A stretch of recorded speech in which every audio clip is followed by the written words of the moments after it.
Blackstone Audio presents The Best of Bova, Volume 3, by Ben Bova.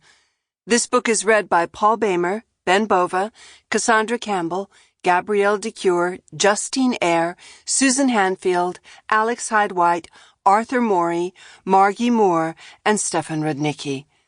Introductions read by the author. Introduction to Sepulchre. One of the great attractions of science fiction is its breadth of scope. John W. Campbell, Jr. was the most powerful editor in the history of the science fiction field. John was a big man, and he was not above using his size and his force of personality to drive home the points he wanted to make. He often compared science fiction to other forms of literature by spreading his long arms wide and declaiming, "This is science fiction. All the universe, past, present, and future." Then he would hold up a thumb and forefinger about half an inch apart and say, "This is all the other kinds of fiction." By that he meant that all the other kinds of fiction restrict themselves to the here and now, or to the known past. All other forms of fiction are set here on earth, under a sky that is blue and ground that is solid beneath your feet. Science fiction deals with all of creation, of which our earth and our time are merely a small part. Science fiction can vault far into the future or deep into the past.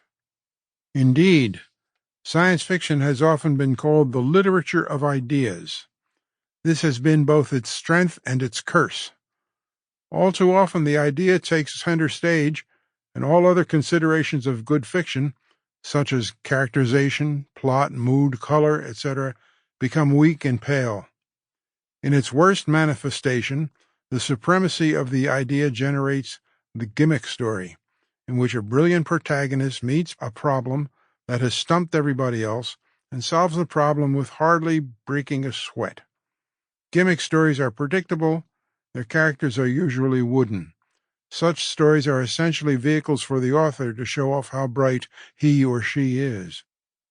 Yet the idea content of science fiction gives the field enormous power and drive when the ideas are properly matched by characterizations and all the other assets of good fiction. This is the underlying challenge of science fiction, to combine dazzling ideas with superb characters. Sepulchre began as an idea story.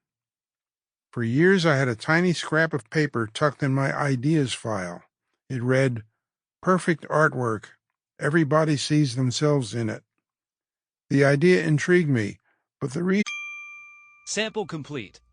Ready to continue?